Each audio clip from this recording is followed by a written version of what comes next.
Okay. Gigi asal gigi dia keluar bawah dagu. Okay, makan Ki. Nak tengok gigi jap. Alamak, asal gigi dia keluar bawah dagu, Mat? Alamak, goyang. Tak rahang kan? Bila tergenyak, dia sakit, kawan dia sakit. Makan.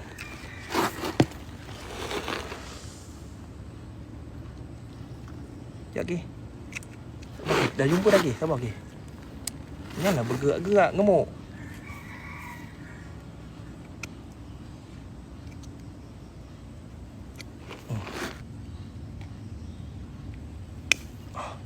Dapat sikit.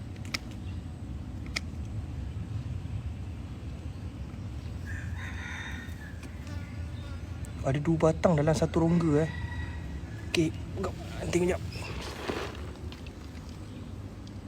Ada 2 batang. Okay, aku cuba Ki tak janji tau. Boleh keluar, tak boleh keluar, hiduplah kau dengan gigi ni. Okay, macam payah je Ki. Benda dia tirus. Jadi bila kau kepit, kau terlucut. Kau kepit, kau terlucut. Macam ni kan, tirus kan. Nampak? Kejap Ki, dah busuk dah daging ni Ki. Benda longgar sebenarnya. Cuma aku tak dapat grip je. Kalau dapat grip, keluar dah gigi tu. Sekejap Ki, Angka cuba Ki. Kau janganlah gerak-gerak budak. Alah, sakit gigi sikit je pun. Usik sikit kali. Tak jantan lah boy.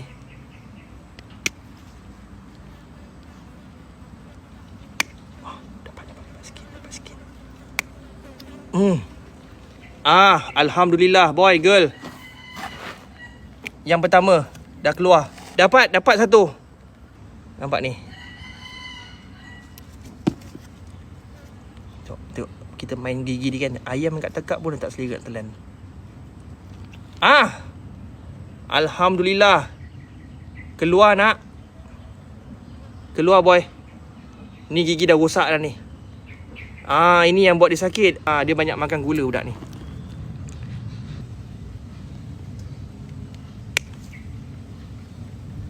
Sekejap boy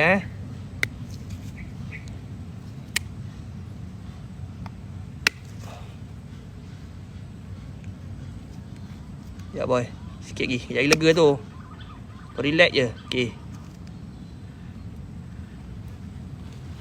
Okay. Jangan reverse Ki. Okay.